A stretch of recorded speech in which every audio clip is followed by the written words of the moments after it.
Hey, what's going on everybody? Welcome to your 24th Android tutorial for the new Boston. Again, it's me, Travis.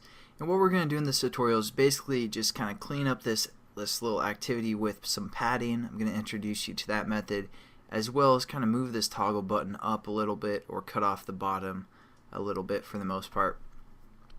And also we're going to kind of set this to on when our Java starts, or this activity for the most part. We want it to start with the toggle on. And we'll also change this text, I guess. So nothing too big, and it's going to be a quick tutorial. Basically what I want you guys to do is go up to your first linear layout.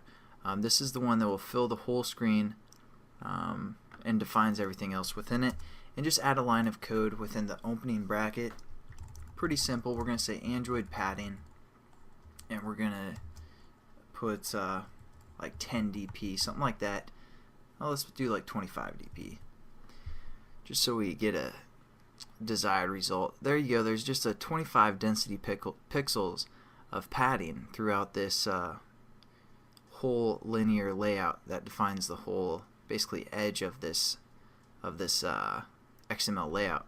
You know, padding's good for cleaning up your application, making it look a little bit nicer, as well as I don't know, like my room's padded. I don't know why there's padding all over my walls, but you know, it's good for safety as well for the most part. But for XML, it's good just to kind of clean up your code and get things organized a little bit better. Now what we're going to do is just basically you can add padding within a direction. So what we're going to do is use that on this toggle button and just basically cut off the bottom 10 pixels. So we're going to find our toggle button, and as you can see, I started right there. But we're just going to add again one line of code, Android padding, and as you can see, you can do padding around the whole thing, padding to the left, padding to the top, bottom, right, and we're just going to select bottom and do 10 density pixels as well, and check that out. That looks pretty good for the most part. Now we're also going to add one more line of code to you know, get that to turn on when for this XML for the most part. Again, you can't really change anything in the XML once your activity starts. You have to define everything within Java. So we want kind of, you know, our XML looking the way that we want it to look when our Java class starts or sets the content view. So what we're going to do is we're going to say Android. Again, if you just put the colon, you can see all the methods you can use for the toggle button. And there's one called checked.